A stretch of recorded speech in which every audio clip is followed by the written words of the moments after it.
क्या आपको लगता है कि underdog winning is not possible? मतलब अंडरडॉग विनिंग ये सिर्फ और सिर्फ कहानियों में, परिकथाओं में और मूवीज़ में देखने मिलती है, असल ज़िंदगी में नहीं।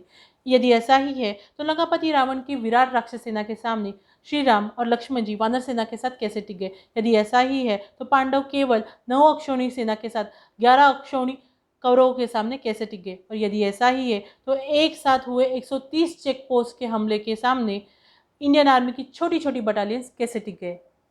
जी हाँ दोस्तों, कारगिल विजय दिन। अभी जस्ट हमने कारगिल विजय दिवस मनाया।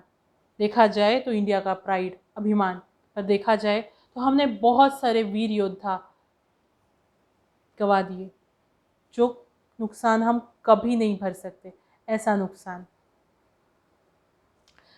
कारगिल युद्ध के दौरान इंडियन आर्मी -10 डिग्री सेल्सियस में लड़ रही थी, हिमालय की वादियाँ और इतनी कड़कड़ाती ठंड, बट वो लड़ रही थी।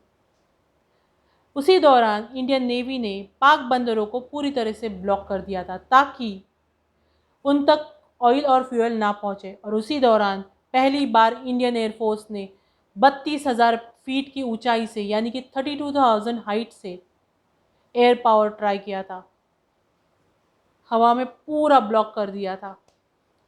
यह है इंडियन डिफेंस। और इंडियन पुलिस का तो क्या ही कहना, पिछले 1.5-2 साल से कोरोना वॉरियर्स में वो जो कर रहे हैं, शब्द ही नहीं है एक्सप्लेन करने के लिए, है ना। हमारे डिफेंस के लिए कुछ भी इम्पॉसिबल नहीं है। Yes, underdog winning is possible. हमारा इतिहास ही इसी से भरा पड़ा हुआ है ना। हमारे शहीदों को, हमारे जवानों को, हमारे वीरों को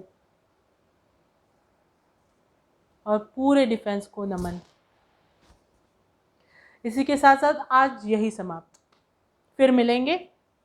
do subscribe. Okay, take care, bye bye.